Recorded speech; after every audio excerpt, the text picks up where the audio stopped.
Hello guys, magandang umaga ulit sa inyo. This is sa part 2, no? Part 2 sa ating ngayon. Kanina may kasamang business, okay?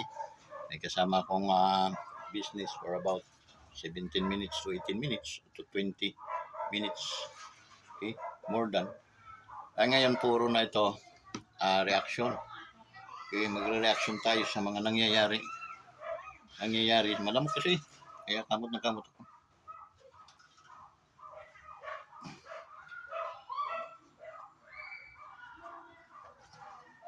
Ayan. So, you know guys, shout out sa inyong lahat, mga ating mga solid ka-wonders, ating mga OFW scattered around the globe, no?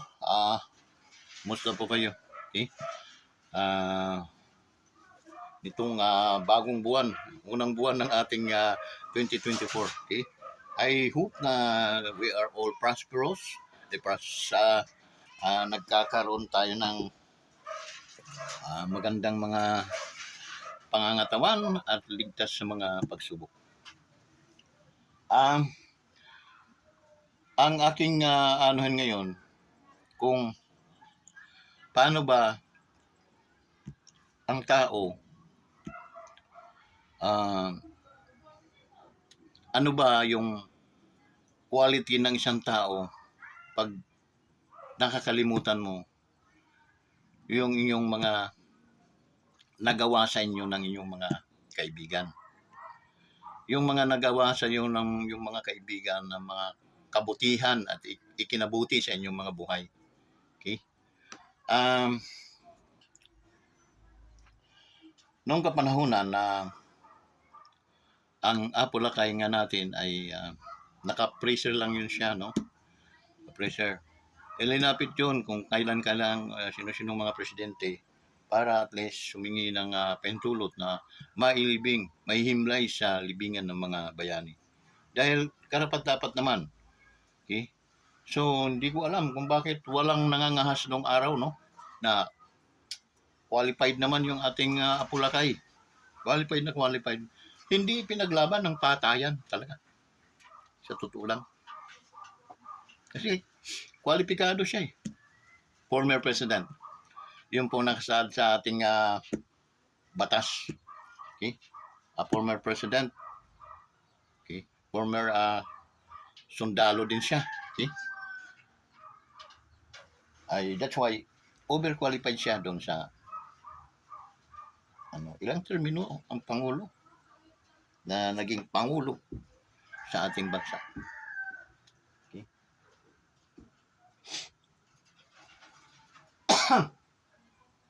So ano nangyari?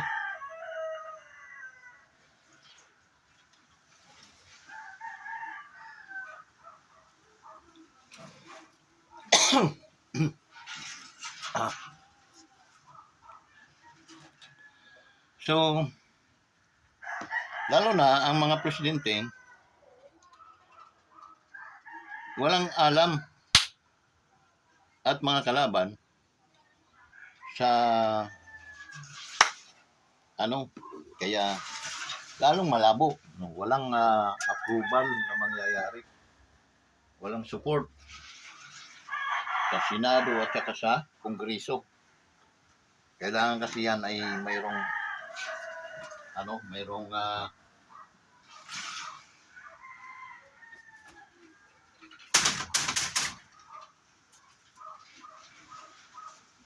support sa dito.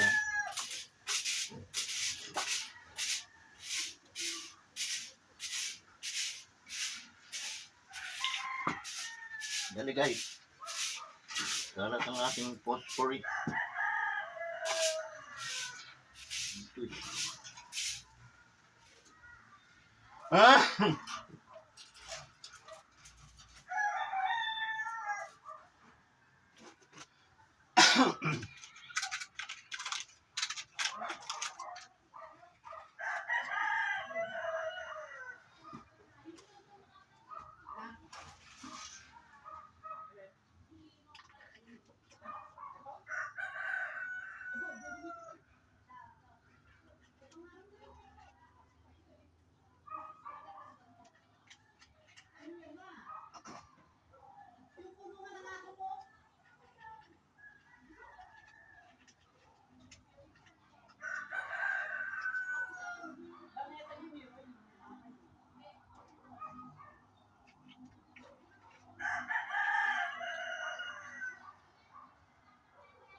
Ah!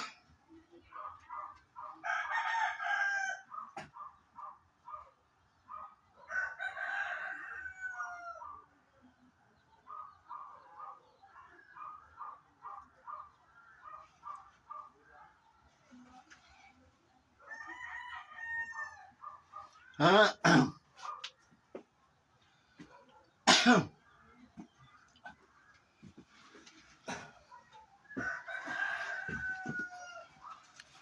Ah! Kalat yung posporo ko guys. Kaya dinampot ko muna. Paano nagkalat to? Mga aso. Mga aso lang naman nandito dito. Nalat nila. Ito mga aso ko. Marunong na. Makamasa na sila. Ayan eh.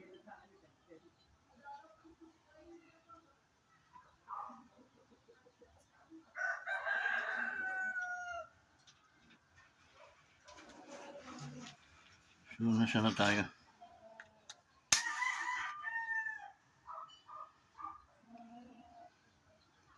Hindi guys ha. Nasa karasarapan tayo ng discussion eh. No? Eh marami lamok guys. No?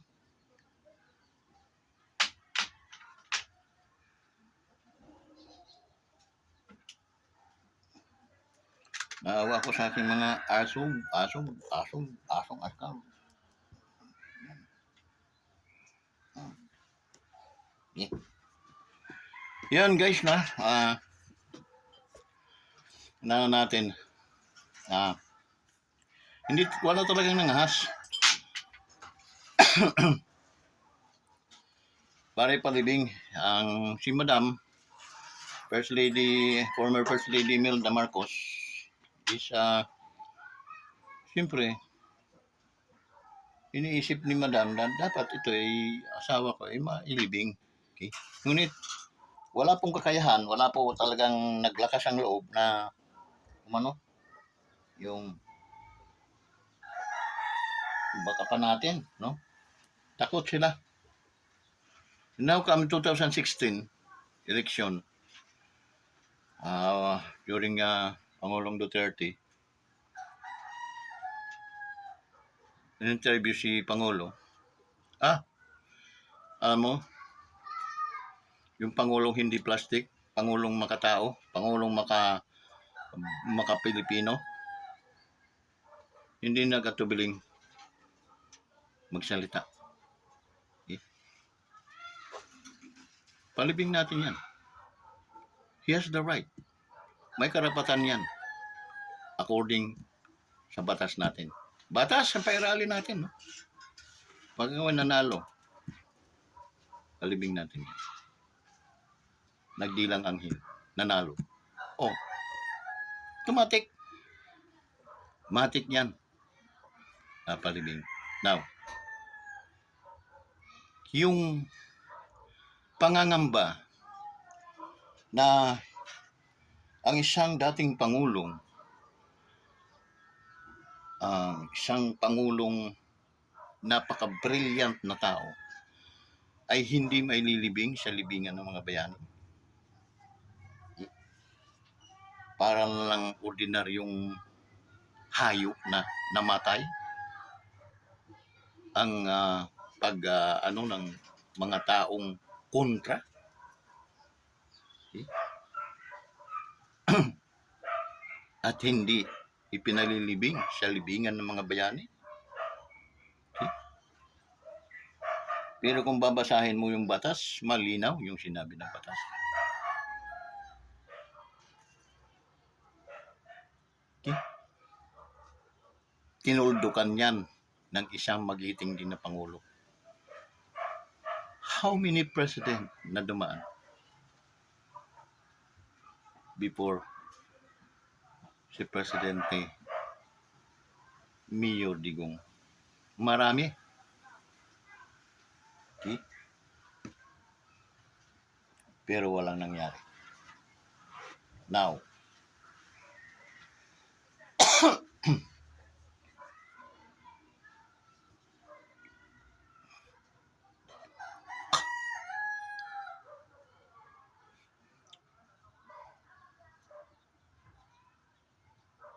pag-upo ni Pangulong Digong,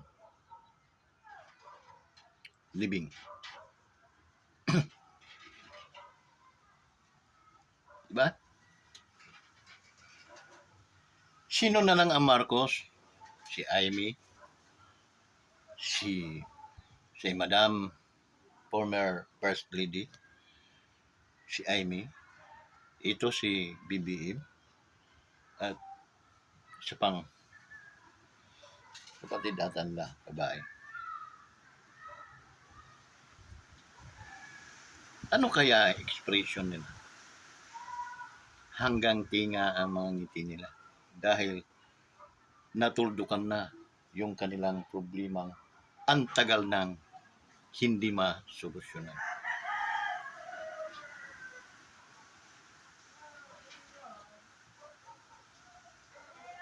But, okay, dahil doon, nagkaroon ulit ng pagbangon, paglinis ng pangalang Marcos.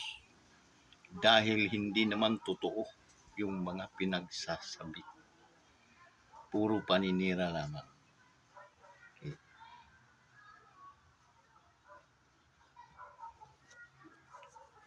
May nagawa ba yung mga Romualdez na pinsan ng presidente natin ngayon? Yung mga pinsan, mga tsuhin, sabihin pa natin, bulag, bingi, pipi, ang mga yon. Nothing. Wala po silang nagawa. Natulong dyan sa problema ng mga Marcos. Kung bakit kami nagre-react, Pangulo. Pinsan ko, kontra pinag-uutangan ko ng utang na loob. Dito ako, sa pinagkautangan namin ng utang na loob. Dahil hindi po biro-biro yung ginawang desisyon. Kung ako yung former President Digong, nagdesisyon ako ng ganon because I know how to handle and I know how to defend that case, na kasong yan. Pwede kong talibing yan dahil nasa ating batas na ilibing ang taong dapat ililibing doon. Wala pong nakalagay doon na hindi pwede. So, yun. Oh. Katapos uusigin ng mga mangungusig ang mga Duterte, and then you do nothing? President. My president. I think kalabisan yun. No? Kasi ako kahit kapatid ko, papaalalahanin ko siya, oy, may utang na loob tayo dyan. Kaya huwag kang aasta ng ganyan. Lalo na pinsan ko lang yun. At alam ko namang wala naman silang niambag na kunting tulong upang solusyonan yung problemang yun. Only Rodrigo Roa Duterte. Mga Duterte lang. And then, payag ka na nagkawatak-watak yung because of your pinsan. Okay? Magwaldas ng mga pera, tatanungin. Hindi magsagot ng maayos. Okay? May karapatan ng mga bawat isang Pilipino magtanong. Kung ayaw niyong tanungin, umalis kayo dyan. Bilang Speaker of the House, umalis kayo dyan sa pagiging isang mga congressman. Sa Congress, umalis kayo dyan. Kung ayaw niyong magpa-audit, ayaw niyong tanungin. Okay? Ang gusto niyo kayo gumalang sa taong bayan, hindi ang taong bayan ang gagalang sa inyo. Dahil sinabi ko naman sa inyo, palamon kayo ng taong bayan namin. Huwag kayong aastang mga hari-hari. Gawin kong hantakan yung mga ulo niyo. punas-punasan na nakita ko sa mga sugalan.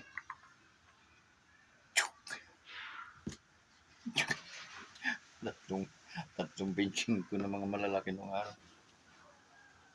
Yung gawin ko mong hantakan ng yung mga ulo. Kaya wag kayong no? Wag kayong pabibi, ika nga. Ikaw naman Pangulo, siyempre, Pangulo ka ng Pilipinas. Umano ka ng na may utang na loob kayo sa mga Duterte. And then, yung utang na loob sa mga Duterte, gagantihan ba ninyo ng kasamaan? Oh my God. Oh my God. Di po siguro tama yan, Pangulo. Dapat lahat ng ikakabuti sa mga taong yun, maging kasiraan man natin dahil suportado ka namin. Mahal namin Pangulo. Wala ka pong angal dapat dahil may utang na loob kami dito. At yan ay tinatanaw namin habang kami nabubuhay sa mundong ibabaw. Huwag mong paboran yung mga taong hindi naman nakatulong sa inyo. At ngayon, may nakikita-kita kaming hindi maganda.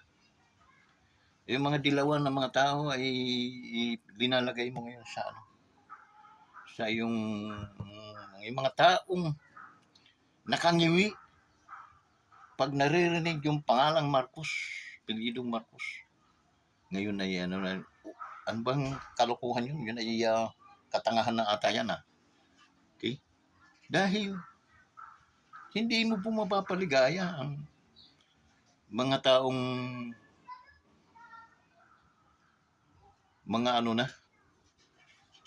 lahing mga baliw na. Mga dilawan yun, guys. Mahal namin Pangulo. Yung mga dilawan na nagpahirap sa inyo simula pa doong kapanahonan ng tatay mo hanggang ngayon sasabihin mo kalimutan na natin. Kabang-awan siguro yan. Okay? Huwag mo na lang silang isali sa dahil gumagana ang Pilipinas, ang gobyerno, nang wala ang mga yun. Napapaganda pa nga Okay? Kasi mga traditional na mga mga taong yun. Okay? Samantala, yung makabagong pamamaraan ay nasa inyo. Okay? Sana simple lang naman ang isipin yung Pangulo. Ang magkaroon ka lang ng may utang na loob tayo dyan. Senadora.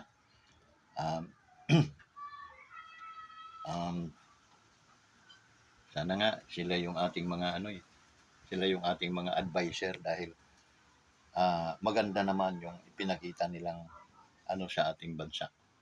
At bukod noon, nakinabang tayong gusto dahil naipalibing ang ating ama. Kung ngayon mo ginawa yun, pinalibing mo, baka magkaroon tayo ng gera. Okay? Bakit? Siyempre, kaya lang naman ginawa yun, abogado si Pangulong Duterte. Okay? Tsaka, binusog niya mga military.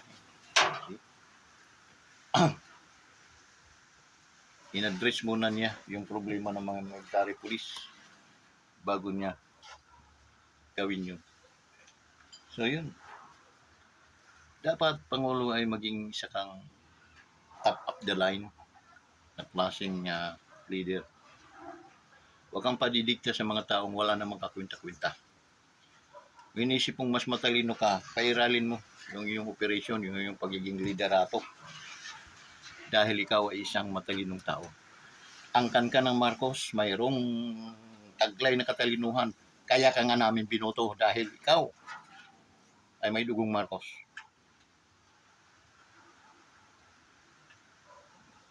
Kaya ako yung makikiawa sa iyo, huwag mo na lang patulan ng mga vloggers na mga kumukonta sa iyo. Kaya mo na lang na is a challenge. Kausapin natin para at least maging maging maganda ang itatakbo ng inyong gobyerno. So yun guys, maraming salamat once again. Sana ang ating mahal na Pangulo ay panalangin natin ang ating First Lady, ang ating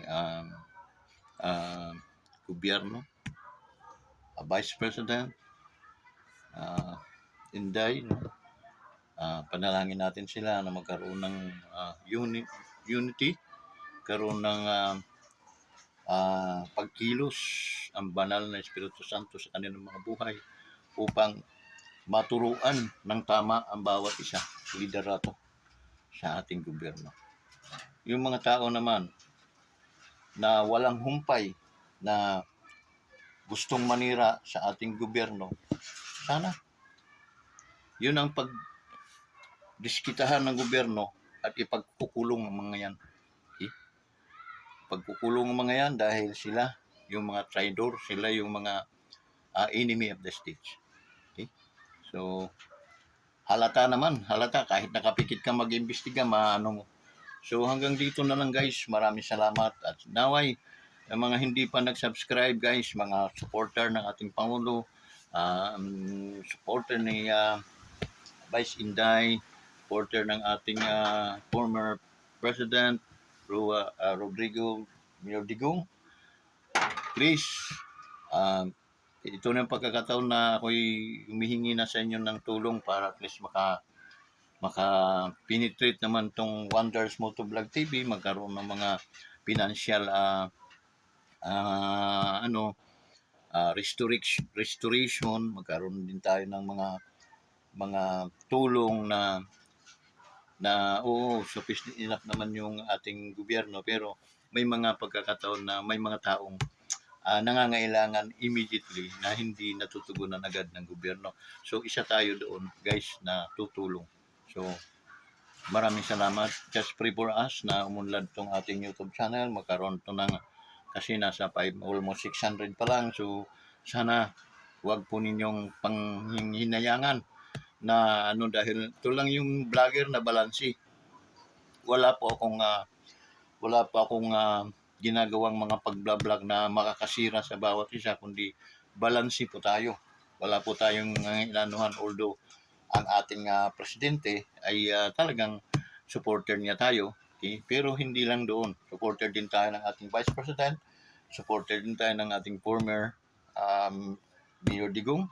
So hindi dapat pinagsasabong-sabong, bagkus pagbugkusin natin sila ng isang dakilang pag-ibig ng ating Panginoon.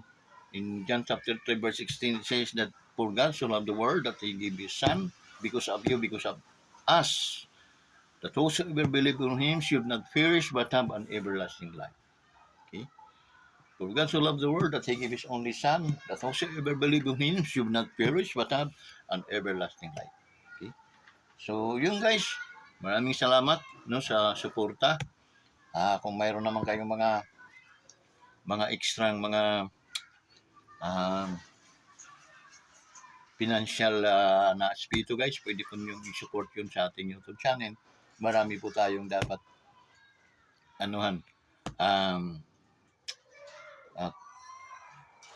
i-provide. Ngunit walang-wala po tayo talaga.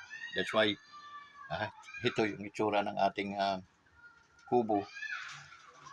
Gusto kong sana itong ma-upgrade. Ngunit wala po tayong sapat na salapi para mai-upgrade po natin ito, maipapagawa natin ng maayos para at least presentable, and then marami tayong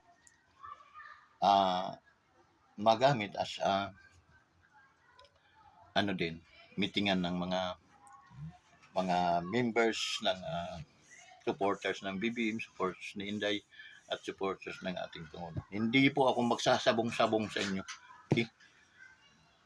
Ako na lang ang masira, wag lang po kayong masira. Okay? So, yun po ang isang aking paniwala. So, hanggang dito na lang. Guys, Shout out sa ating mahal na Pangulo, sa ating First Lady, pamilya nila. And then, shout out din po sa ating Vice President. Okay? Be strong. Ma'am, Madam, be strong.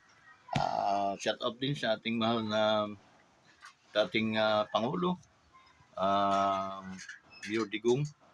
Sir, amping lang kanunay, sir, dahil siyempre, na ingon na ang ating mga kapusugon, ang ating mga edad.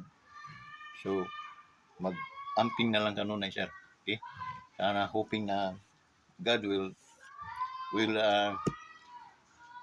give more additional years for your life, no? And then be happy to your family. Okay, thank you so much. God bless you all. Bye bye.